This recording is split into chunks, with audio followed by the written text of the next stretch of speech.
Hi, Christy. It's Friday, and I'm wearing a Pizza John shirt. So happy Pizzamas, everyone. Also, everyone, welcome to the League of Extraordinary Atheists for Humanism, where we attempt to apply logic and reason to religion and politics. And we have some politics to talk about tonight. Christy, my wonderful, beautiful co-host, how are you tonight? Guys, happy Friday. I'm doing wonderful. I'm learning about computers and that I don't know anything about them. And that's fun. But we are coming to you full of giggles tonight. I am using a tablet instead of the computer because I updated something, I think, and I can't answer any of those questions. So we're actually using the tablet because I can't answer any of those questions. But I'm here and we are going to have fun, except for the topics that we're talking about are not so much fun. It's important that we talk about them. I'm going to be starting the show with a little word that has a lot of weight behind it, and none of it's good. I mean, that's not true. I mean, we'll make one little fun before we jump in. You can have fun in the bedroom with a little bit of slavery. That's the end. That's the end. That's consensual adults. That might be the easiest way to jump into this. Yes. It might be the easiest way. Okay. Oh gosh, U.S. slavery, you guys. U.S. United States of America. 2021. That's right now. So human trafficking. How do I even get into this? First of all, I'm in Florida. It's happening in Florida. This is a almost 4-year investigation. And before I even get into any of that, imagine being an investigator, an empathetic investigator. And these workers are slaves. They're, not allowed to leave. All this, and you can't help them because you need to have solid evidence, and you don't want these people to just walk away with a slap in their hands. So years go by as you're building this case. Oh my gosh, the whole thing. I like to see it from all the different angles, and that angle really breaks my heart. And kudos to those investigators who can do that, because I couldn't do it. There's no way I would be like, I'm letting all of them free. Like tonight, we're all gonna die. So and then of course the bad guys would get away, and that's why there are people who work these kind of investigations. And this is what we know so far. U.S. slavery, 2021. Human trafficking, a ring that was trapping hundreds of migrant workers who were picking onions with their bare hands for 20 cents per bucket. Now these buckets are super small.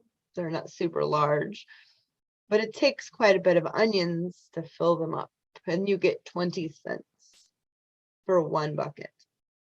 Now this is in Georgia, this onions per bucket.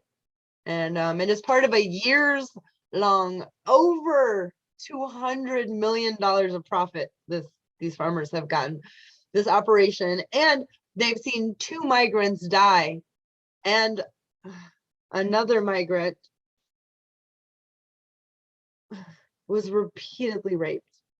Like every morning before other people would be woke up, she would be woke up separately. So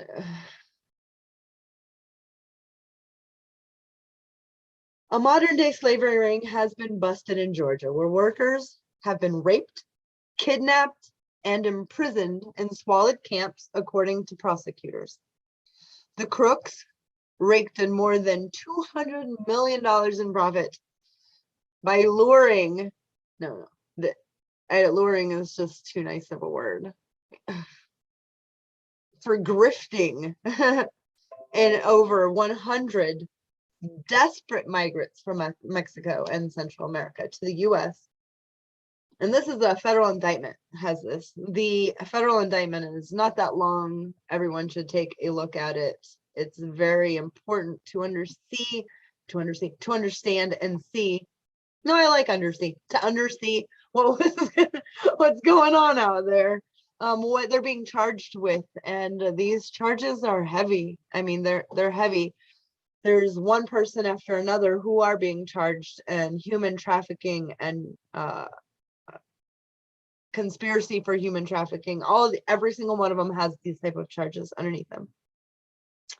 So, like I had said, that at least 2 people had died in the brutal conditions that saw workers forced to handpick onions at gunpoint for at least 20 cents per bucket. And so when I say at least, that is important that I put that at least. There were times they can say it wasn't always that. Sometimes we gave them $1, sometimes we gave them 50 cents. So by law, they can say at least 20 cents a bucket. It doesn't help them in my mind at all. Now, this is in sweltering heat. Georgia and Florida are a different kind of heat. It's a wet, sticky, and you can't get, when the sweat is on you and it cannot evaporate, that's how you have heat strokes. And that's how they were working. So, and not only were they working in the sweltering heat, they're kept there. Some are being raped, they're being brutalized. These squalid camps were surrounded by electric fences, you guys. If they weren't surrounded by electric fences, and they were lucky enough to not have electric fences, they were cramped living quarters, including dirty trailers with raw sewage leakage. The migrants also reportedly had their passports, their documents, and their IDs taken from them. So they can't go anywhere. They're definitely, already this is bad. I mean, someone takes your passport, you're in trouble. You're in trouble. The migrants also reportedly had their passports and their documents taken, but 24 members of the alleged gang that had taken all these passports and stuff. So these bad guys, they're not just bad guys this way. These are the type of people that, ooh, something shiny, that there's a way to get money. They have all these grifts going on. So you have passports in your hands. What do you think they're doing with those passports? Now there are so many conspiracy for mail fraud, for conspiracy to commit fraud charges in this group when it comes to all of these documents and so much more. They were just bad hombres. There we go. I get to say the word. So these 24 members of the alleged gang have now been indicted on mail fraud, forced labor, money laundering, and witness tampering. Witness tampering charges following a 3-year multi-agency federal probe known as Operation Blooming Onion. And that information all so far is from the Daily Mail in UK. Okay, so only 2 of the defendants are described as South Georgia business owners, because most of the contractors and recruiters, they're let's see, state. I'm in Florida. Florida is a right to work state. Doesn't mean that you have the right to work. It's just a pretty way to say that we don't have to. Yeah, don't get me you started on that one. Right. So that's why they're contractors and recruiters instead of employees. So federal officials say, and this is straight from the feds, they say that the slavery ring extended across southern Georgia, where farmers paid the conspirators to provide contract laborers. Often they were sold to other members of the same crime ring in southern Georgia counties of Atkinson, Bacon, Coffee, Tattnall, Toombs, and Ware.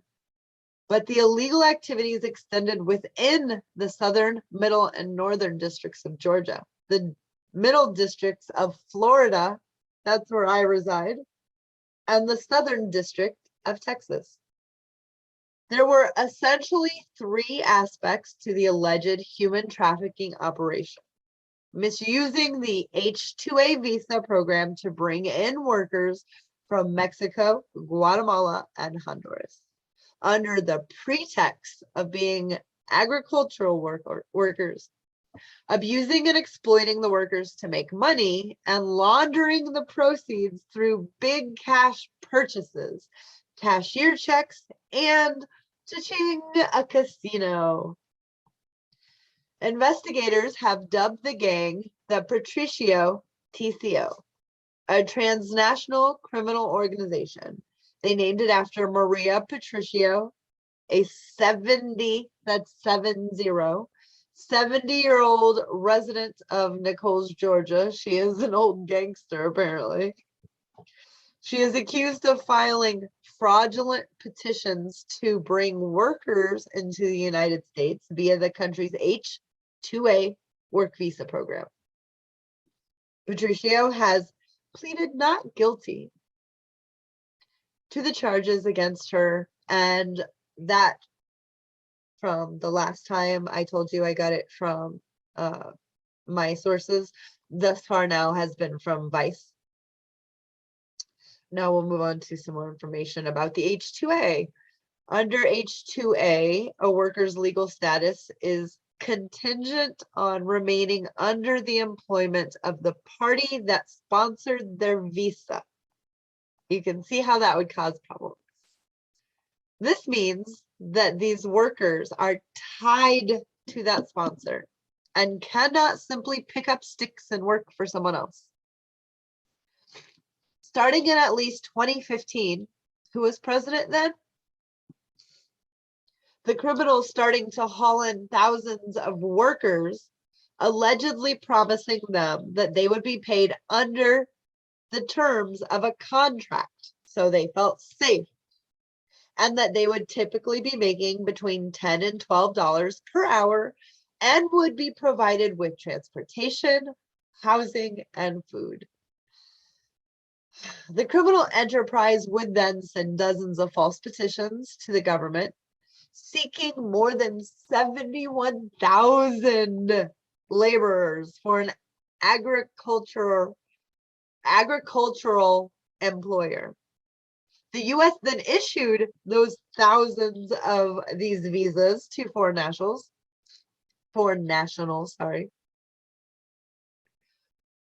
Once the more than 100 victims were brought into the southern Georgia under the program and were kept in these cramped, unsanitary quarters in these camps with little or no food at all, limited plumbing, leaking sewage, and they didn't even have safe water to drink, to clean themselves, to wash their hands. COVID is so... Migrant workers were also about those things. There are more. There are a lot more that will just get you all amped up about how pissed my nose itches really bad right for some reason.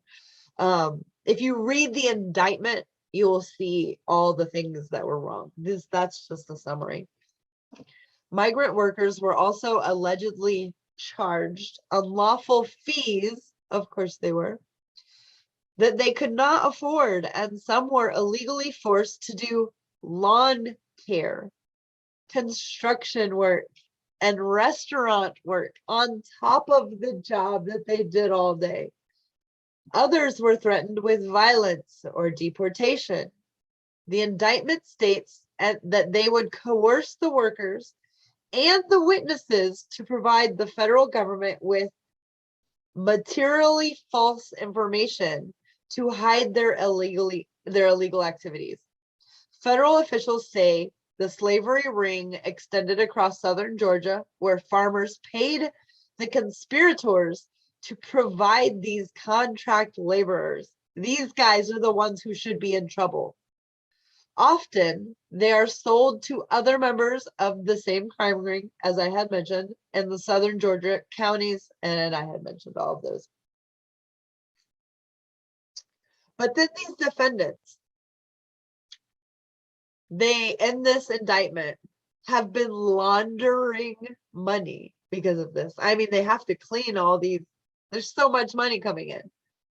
So they're also being charged with laundered the cash by siphoning millions into a casino through the purchases of land, through the purchases of homes by cash, and purchases of vehicles and businesses and startups. And the indictment has so many of those as well.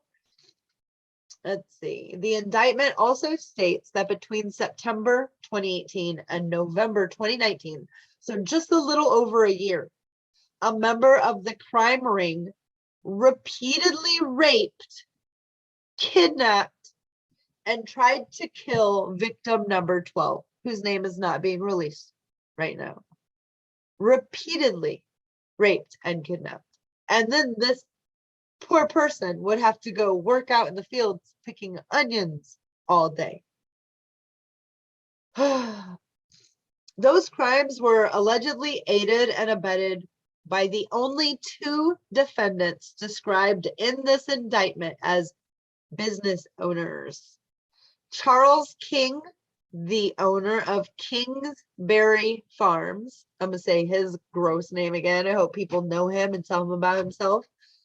His name is Charles King, and he's the owner of Kingsbury Farms. He has slaves working for him. And Stanley McGully, the owner of Hilltop Packing. He also likes to hire, or how do you do that even? You're not order slaves for workers. They are now facing charges, those two. And those charges include mail fraud conspiracy, forced labor conspiracy, money laundering conspiracy, and witness tampering. And that's just to name a couple in the indictment. The U.S. Attorney's office believes it may be one of our country's largest ever human trafficking and visa fraud investigations. And all of that came from Vice. The feds opened the investigation into this gang who has the sex ring, in November 2019.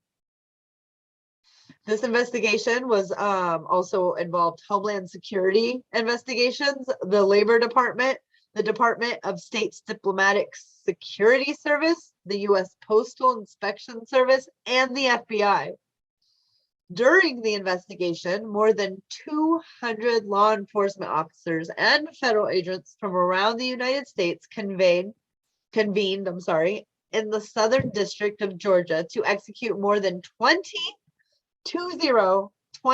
federal search warrants at target locations at the same time. So it had to be coordinated so no one could let anyone else know what was happening. When asked about the status of the alleged victims,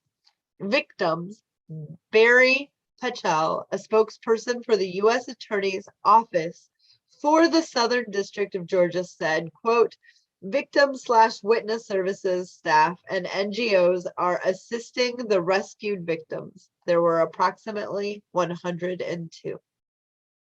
In specific circumstances, federal law protects victims of crime from deportation.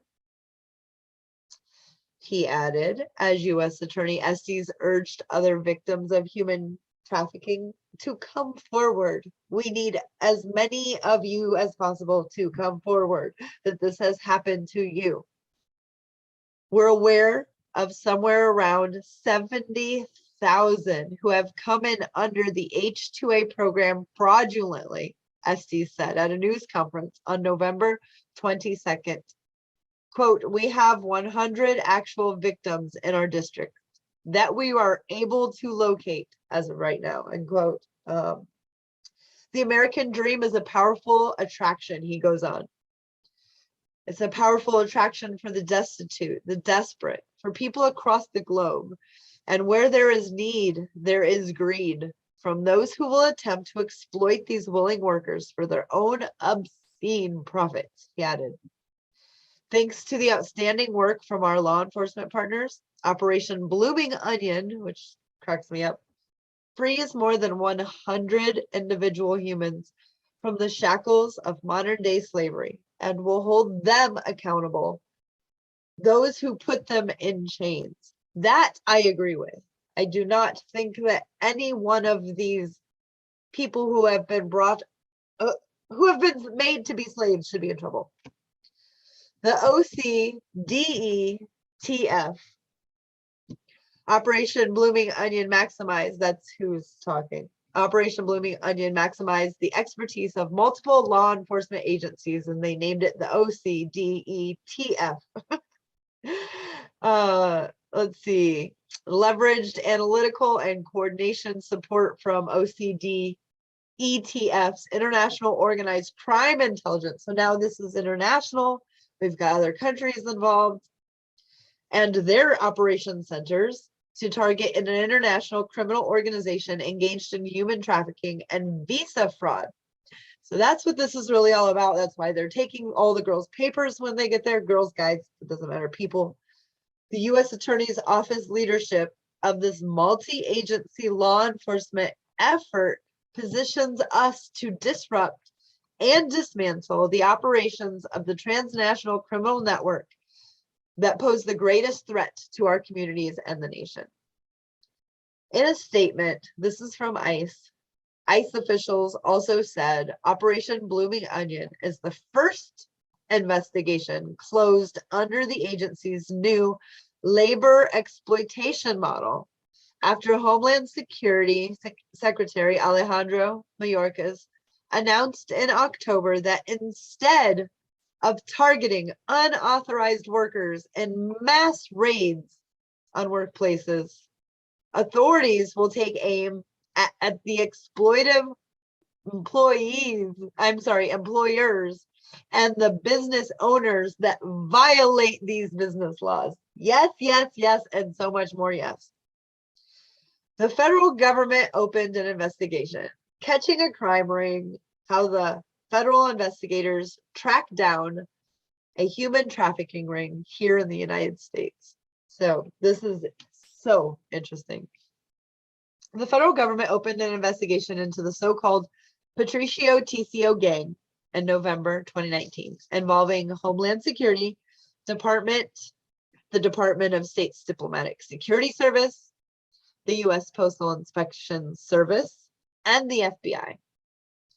During the course of the investigation, more than 200 law enforcement officers and federal agents from around the United States convened in the Southern District. So, and as I had mentioned before, that they did that so they could do the 20 warrants all at the same time. So let's see, they go into, as a result, 24 members of the criminal game have been indicted on charges, including, I had mentioned what a lot of those were. They are also accused of misusing the H-2A visa program to bring in workers from Mexico, Guatemala, and Honduras under the pretext of being agricultural workers, abusing and exploiting the workers to make money and laundering the proceeds through big cash purchases, as I had mentioned before, like the casino and homes and lands. And once these migrants were brought into the country on the promise of salary, transportation, having a living, having a house over a roof over their head and food in their bellies, and a federal indictment says they were then kept in cramped, unsanitary quarters with little, and if they were lucky, little food. Most of them had no food, limited plumbing, and like I said, no safe water. Oh, and then they were told that they had to do extra work. This goes on to say that not only did they have to do lawn care and help with dishes in restaurants, but construction work as well. Federal officials say the slavery ring extended across southern Georgia, where farmers paid these conspirators to provide the contract laborers. The victims are now reportedly receiving aid from witness services and NGOs under the United States law, and they may be protected from deportation. So that's very important, because none of that is their fault. Yes, Mac. It's important to note that we've found similar cases in the U.S. of migrants working for companies, and it's basically slave labor. But the way that we deal with it, get this fun way, is we're like, oh, well, let's ship those slaves out of here, and then the businesses are allowed to just continue as normal. Sometimes they get a fine, but they're not put out of business or charged with a crime. And it's appalling. So it's this is a nice change of pace. I wouldn't get used to it. I don't have enough faith in the United States for that, but the election soon. Like if it was 6 or 7 years down the road, I'd be like, this is good. We can do a lot of good. We can remedy a lot of bad that has happened. But the election's just months, they just happen too soon. So I don't want to say too soon when we have someone in there we don't want. It's not too soon when they have to leave. Not that I'm saying in any way I approve or want Joe Biden. Do not get me wrong. I'm just saying this particular policy is a good, it's better. Yeah, I wish they'd do more of this. I would like this exact, the way you said they do more of this exact like template, if you will, and do it at Wall Street and do it with corporate instead of the little people, the guy at the bottom who, no, it's not right to take boxes of staples home. No, it's not right to take, office supplies home. No, you're not supposed to do that. But that guy will go to jail. But the CEO who's been siphoning off millions he's going to be fine. Like, I think we need to take that template and go straight to the big dogs. So there can be more. Those big dogs are too big to fail. Well, I mean, think like right now is going after this kid's parents. Like, things are changing. We're like, listen, we're in this together. Nobody does something completely on their own. Even if they did, there were things leading up to it where other people were involved. We live here together on a planet together. Yeah. Of course, in the world we live in, I do have to state that's not a blanket statement. People have done things alone. Yeah. I feel bad to do that.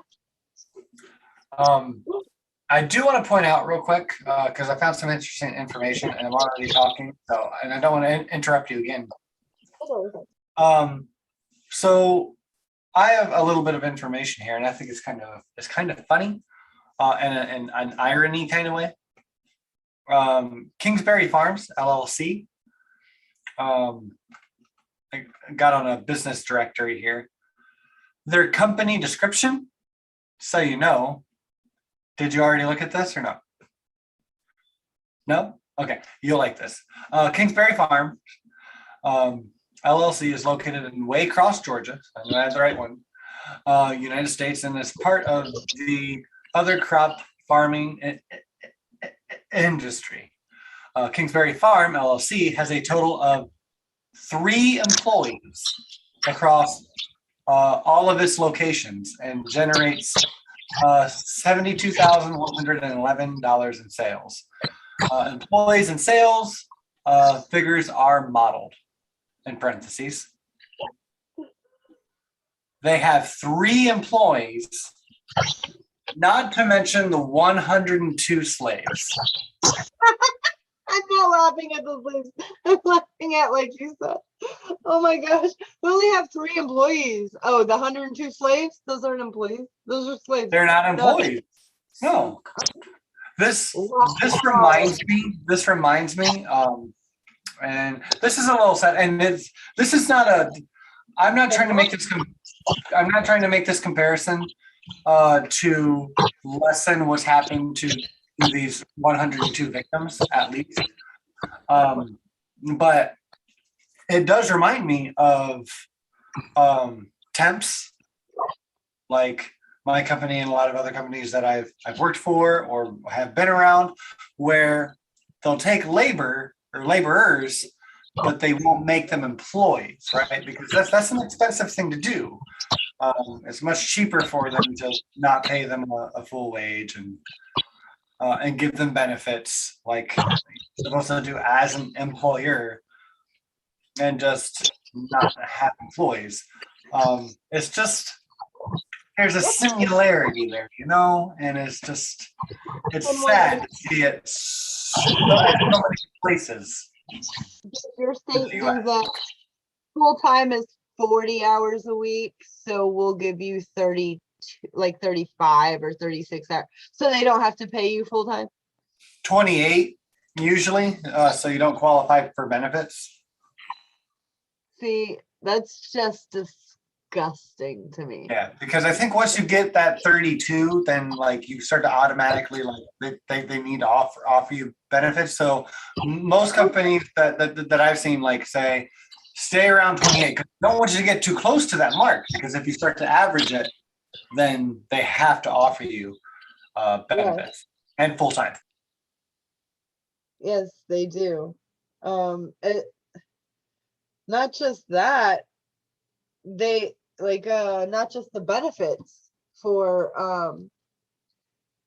like they're trying to do with the 2 tiers with the factories. You've been here for 20 years, so you're going to be able to retire with a pension. And these people who have just started, well, there's no pensions for you. Like that. What? And are you guys like going under, or like are things tight? What's going? No, they had record highs under COVID. So no. And then again, not doing a blanket statement. There were places that totally shut down because of COVID. Absolutely. We're not talking about them. They're not a part of this conversation. We're talking about the national or multinational corporations who are laying people off or giving them right under the amount of hours they need so that they don't have to pay for benefits, or right under the amount of hours they need so that they don't get full time, so that they can't have their there's just so many little sneaky things they do. I know that there are a lot of countries that are changing their hours as far as like full time goes. Here in the States, 40 is full time unless you're on salary, because they're going to work you 80 hours and they're going to pay you for that 40. That's how they get you with salary here in the States. I'm sure there are places that are lovely and take care of their people with salary, but the people I know, like CVS general managers and Starbucks general managers, these regular people in this country, that's not their experience at all. So there's that. Put that in your smoking pipe of it.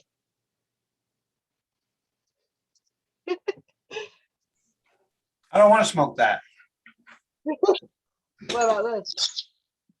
It's depressing. Yeah, I'd be much better with that. All right. Well, that was a very fun and interesting story, Christy. Thank you for bringing that for the class. Thank you. I'll be here all week. Yeah, I mean, really though, thank you for picking that. I was thinking about doing it and then I didn't. Too close for, I cannot. Do you remember about 4 or 5 years ago, when there were open slave trades right after we made the government completely fall? And a country in Africa, it's like a loop. Someone's gonna say it. If Smitty's here, he's gonna. Right. Smitty will point it out. What you asked, Smitty? And there were open slave trades. They were selling people. The numbers they use, of course, equate differently. They use like 12,000 something, but it ended up being like 400. The translation, like $400 for a grown human man to buy him. I was appalled and couldn't believe this is happening, and it's happening here. Not that same way. We don't have them lined up on stage selling them. But what we're doing, we're supposed to be leading by example, and we can't do that when there's these bad actors who are going to go, okay, these are the, I don't want to pay this little tiny bit that will help out people, so I'm going to pay these hundreds of millions to these other guys who are going to show me how to not pay that little bit. That doesn't even make sense. That's insane. And that's the type of crap that we're dealing with. Stacey and I were talking about earlier of people that, you know, how do you have a conversation with some people that they don't live here? They don't live here. You know, that I love the Jordan Klepper when he goes out to rallies and he talks to people and he does a good job. He does an amazing job. He had one out today where he actually went to Southern California to do the same bit he normally does on conservatives and the MAGA hat wearers. He did it to the green hair lefties, and they're into the crystals and the you know, anti-vaxxing, because one girl even said she stopped eating a specific fish, tuna, because her cat didn't like it and she follows nature. I'm just like, oh my God, you guys are so stupid. So, I mean, it's amazing that you can't have a conversation with someone who believes that the country as a whole asking you, please get vaccinated to help all of us, to them is the same thing as the Nazis knocking on the door. How do you have a conversation with them? We don't live in the same world. Yeah, there's definitely a disconnect, especially if they are making the comparison of Nazis and fascism with that, because it is not the same thing, surprisingly enough. All right, well, if we are done with modern day slavery for the night, I have another fun topic for us. Yay! All right. Joining us up. First off, hashtag free Assange now, right? Everyone should be sharing that out. It's not trending on Twitter as much as it should be. And that's not the only place that it should be trending. I first want to start off by talking about, I don't want to go into depth about this. I just want to go into the depth of the importance of this. Julian Assange has been treated extremely poorly, torturously, in a human rights violation-y kind of way, over and over. He is in, what do they call it? Extreme isolation, which is torturing enough. He's always by himself. He's been seen pacing around his cell room until he collapses. He had a stroke on October 22nd, the second day of his trials. He talks to himself. He hits himself. He punches himself, slaps himself. Right now, you'll be able to see his face droopy from that stroke. Like it's really been rough on him. Oh, absolutely. And it's sad, and it's kind of crazy. But when you try to stop for a few minutes and just think of how long can you spend in just like a dark-ish room doing nothing, like without like getting anxious, and then realize for the last 10 years he's either been in hiding or in prison. He didn't like draw out the creation story on the wall in his own feces. Like, I don't understand how he didn't lose his mind to that level. I mean, he's still not in a good place, right? It's I mean, we have a really big problem in this country because our prison state is just ridiculous. Like 40 years ago, we had like less than 500,000 people in prison. Now we have, 2.3 million in prison, and most of them are Black people. Most of them are not white, and most of them are in for drug use and non-violent crimes. Non-violent crimes, yeah. And a lot of those sentences are made with mandatory minimums. So the judges can't even give a sentence that they deem as fair because they have to go with mandatory minimums.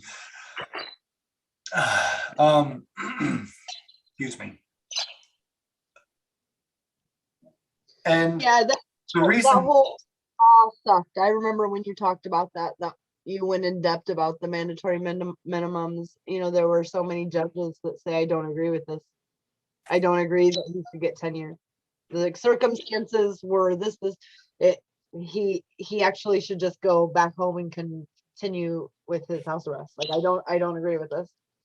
But yeah, he didn't, because the laws, because we're tough on crime. Yeah, that's a tough one. yeah. It's Oh. it's worth noting now because Julian Assange his case is probably the most important part of news in the world today. And then this past year, really. And what happened with him really sets a precedent on how we treat journalists in general, and not just how we do it, but also people around the world, other countries treat their journalists, because they'll have this example of, well, look at what the US did to Julian Assange. And the reason that I brought up the prison state that we have here in the US is because he's not the only one wrongfully imprisoned and trying to get more prison time for.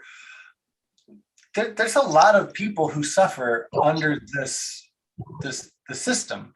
We have, most of us know, a military industrial like complex. Like we have a secret war class society, you could say, or like, we don't need to give it funny names, but we have an industry of war that's worldwide, and we have an industry of prisoners, prison labor, private prisons here in the US. And both are wrong, because war shouldn't have a profit motive, and neither should correction facilities. It just sounds wrong right off the bat, but when you peel back the layers at all, it's more and more and more wrong. What you need in a prison system is you need correctional facilities. You need people to have something to look forward to want to have good behavior and get out, and you need them to actually get help, because they're in there for a reason, and you're trying to get them to learn a lesson that this is wrong. We don't really focus on that. Like, if you want someone to learn a lesson because they did something wrong, you call it a correction. Right? It's supposed to be a correction facility. Now, Christy and I differ a little bit when we dive into this, I am mostly against the death penalty. I am not completely against the death penalty. I don't think anyone should get a life sentence. Because I think if someone's that far gone that they can't be corrected, or they committed too egregious of crime, like Hitler, or someone who's killed 12 women as like a serial killer who does this for fun on Saturday nights, and they've done it over 30 years. Well, yeah, looks like they're not. They know what they're doing is wrong, right? There's certain cases where I believe there are too far gone, and at that point, we don't need to pay for them to just sit in prison, because that's cruel and unusual. And I think it's more cruel and unusual than just putting them out of their misery and everyone else too. And that's where we differ. What now? I said, and that's where we differ. You said we're totally different? No, I said, and that's where we differ. And that's where we, yes, that part right there.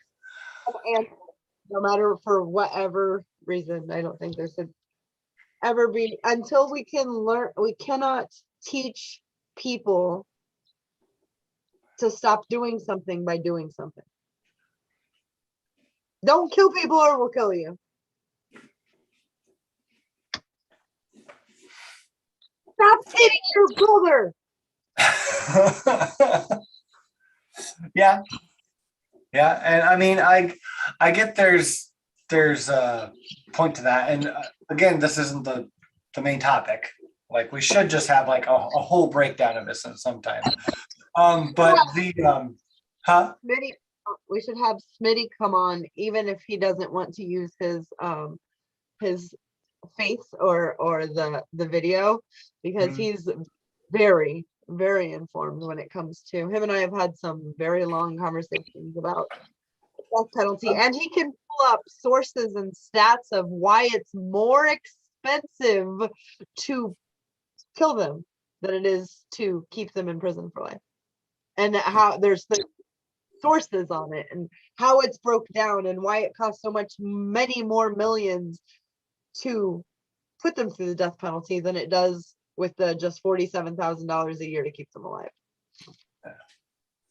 Yeah, I mean, however, the facts are the facts, and that's why Smitty would be good, because he doesn't play with any of that. He's like, here's the facts, mic drop. I would love to talk to Smitty about it. I would.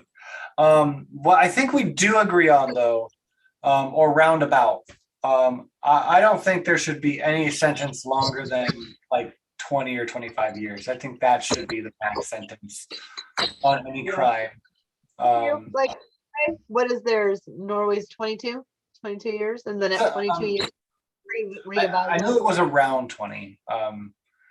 But yeah, I think after that, like, someone should have learned their lesson. But also, after 20 years, like, everything in your previous life has changed.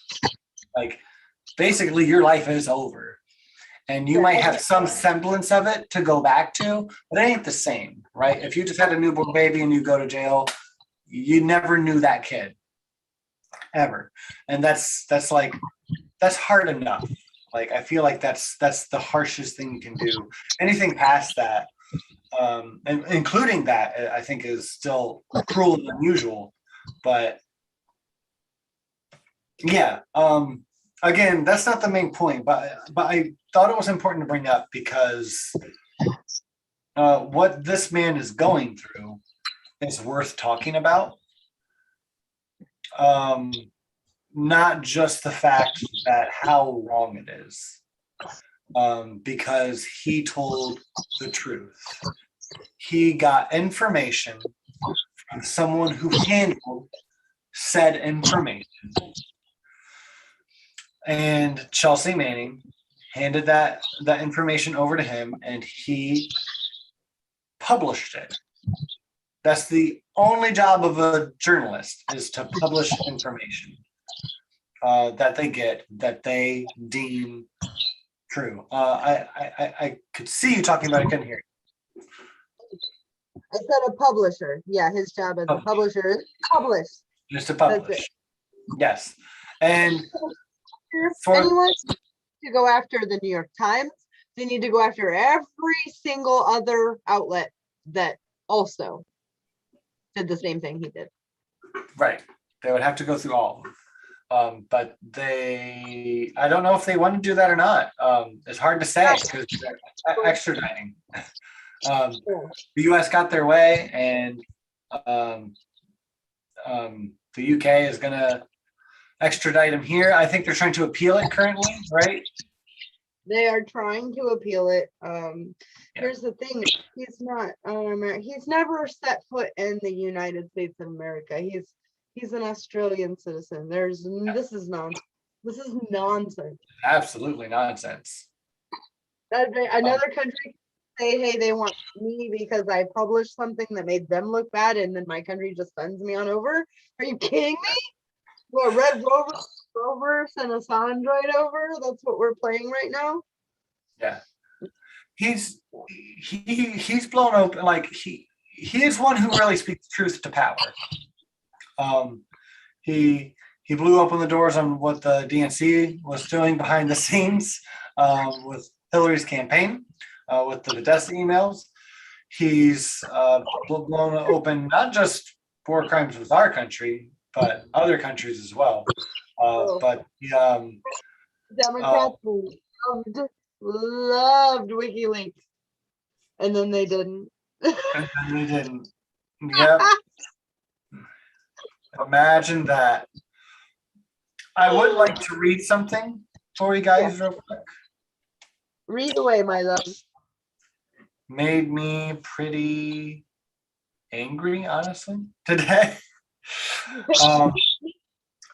So I was trying to look up a little more information on this to make sure I have everything straight. And one of the articles that I read through was by Mother Jones, and they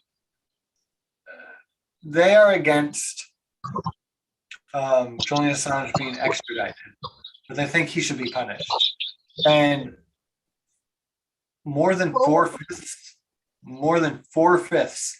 of the article was just shit talking Julian Assange.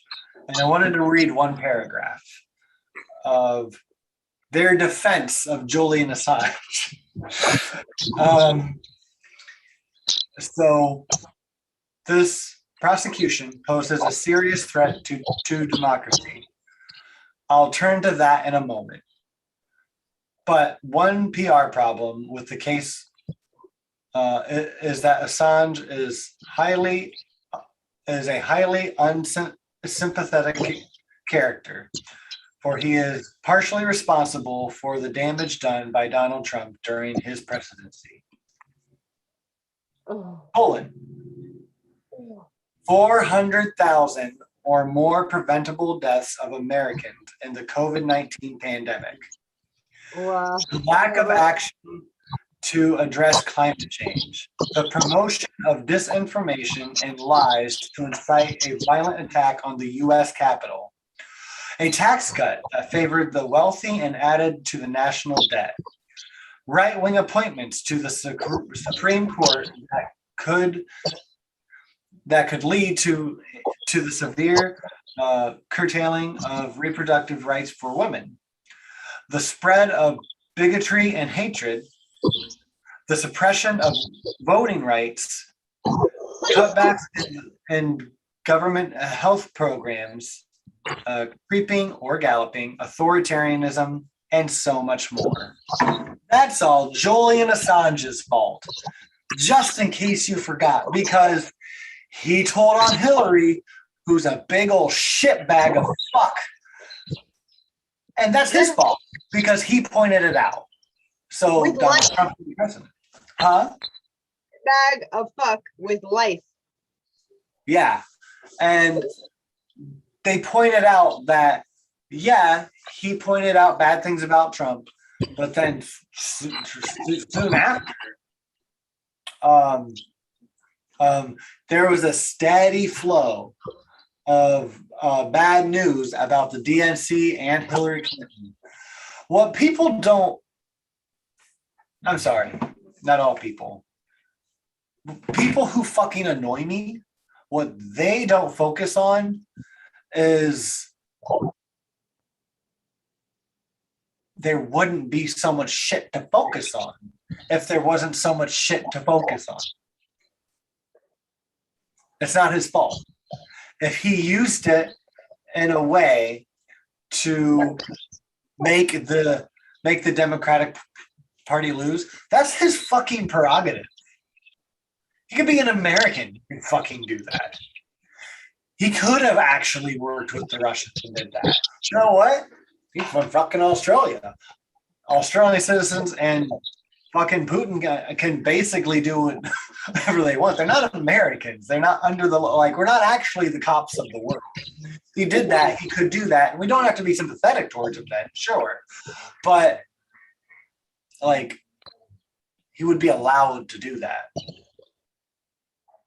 We do that shit all the time. Why is it only okay when we do it? I don't think it's okay at all. But, and I don't believe he actually did it in a planned way. Imagine other countries attempting to try to do that. Just imagine. That would never happen. No. I keep losing my pillow off my bar stool. No. Okay. Imagine another nation attempting to extradite an American citizen who's never been to that country because that American citizen was given information that exposed that nation doing war crimes and they published it. We would never let that happen. This person here would be a hero that exposed these war crimes. Like, it's a fucking clown show. It's kind of like you found out that your neighbor from 3 doors down murdered a bunch of people, and you told on that neighbor, and then that neighbor did everything that they could to get you to their house to tell you that you've betrayed our family and you're gonna fucking pay for it. It's scary. I'm your neighbor from a few doors down, and you did a terrible thing. Well, now the community hates us. Yeah. And Cheryl from across the street is the head of the PTO now because you pointed out what me and my wife did. Well, Mac, you're gonna pay. Stop doing your freaky business in public, okay? Right? I'm sorry. No, but yeah, it's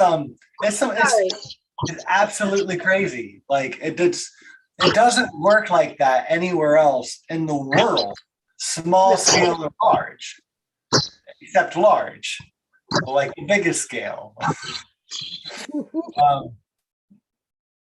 Just because we have such long arms in this world with our market, with our economy, and with our military. When absolute power corrupts absolutely, right? Yeah. There's no better way to say it. And it's too bad. It's too bad that fits so well. Julian Assange doesn't deserve. Why? Say it again. I was singing to you. Oh, it's Julian Assange doesn't deserve all the shit he's getting. He should be allowed to go home to his family, and any country involved in this, not just the U.S., should pay him reparations to move on with his life. And the U.S. should give him his like $14 million that they've been holding from WikiLeaks profits. It's a trap. All of the countries, except for 3, are on his side. They all are saying, let him go home. Do not let the US get their paws, their dirty mitts on him. As Marianne Williams said, Yeah. Because there's a live stream last night that was like 3 hours and 45 minutes long. I listened to all but 20 minutes of it. And she said towards the end, she quoted JFK. Those who make peaceful revolutions impossible make violent revolutions inevitable. Yeah, I love it. And she followed it up with, and we better fucking have a peaceful revolution. But if we don't, like, just with a lot of the problems that we have, what's inevitable, right? I don't know what some people are going to do if Julian Assange gets here and they don't want him fucking murdered or tortured, right? Like, you can kind of hope that they do something drastic to stop it, but you also don't want anyone to do anything drastic to stop it. Like, it's confusing and it's painful to watch. And the only thing we can do is just fucking speak up. Speak up, call your congressman. Yes, I've called my congressperson. I've called my local mayor, Castro. I've called, yes, that is her name. I've called, I know, it's a girl. I've called, of course you don't get to talk to them, you leave a message, but it doesn't matter. It doesn't matter. You know, you don't even have to say your name, but it's important to say your zip code. It really is. You know, hi, I'm a constituent, 33614. And this is how I feel. Yeah. And every day at, like, you know, set at a time on your phone. You're going to get through, and it's going to be a voicemail. So it's not like, be like, how long am I going to be? It's going to take, you know, a minute and a half. So set your time on your phone and maybe do it. If that's too much and you're like, Christy, you're a spaz, calm down. You're at 11, bring it to a 4. I get it.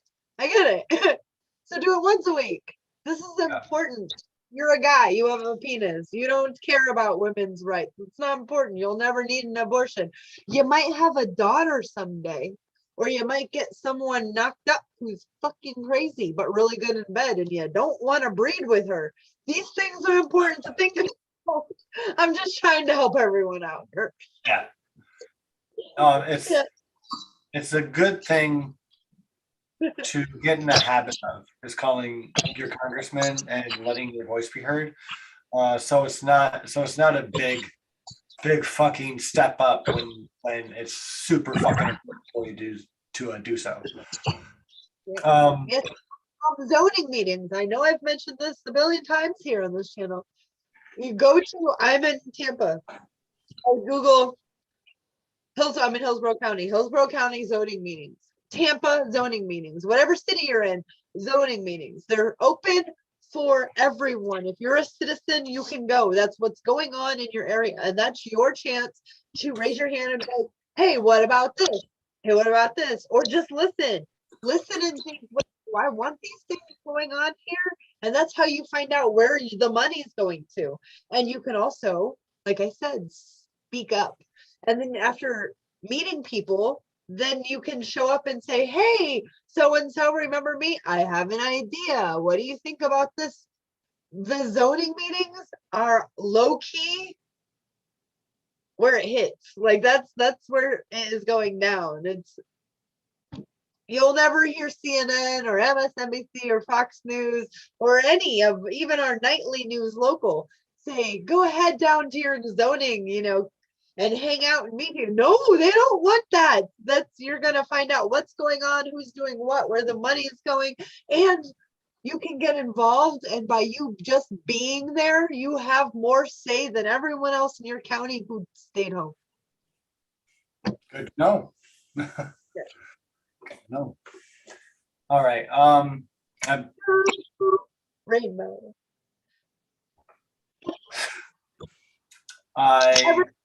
That's from. Please tell me you know what that's from.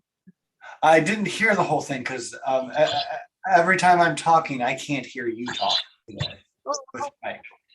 The reading rainbow. The more you know, take Yes. a look. It's in a book. The reading rainbow. Don't make me sing that whole song. Why not? I can't go anywhere. Places to go, things to know. The reading rainbow. That was great. You told me not to make you sing the whole thing. All right, everyone. Thank you so much for coming. I think that's our show for the night. We love you guys. Christy, do you have any last words? I do. Stay curious, for God's sakes. I love you guys. Merry Christmas. Yeah, that too. Yeah. Happy. That.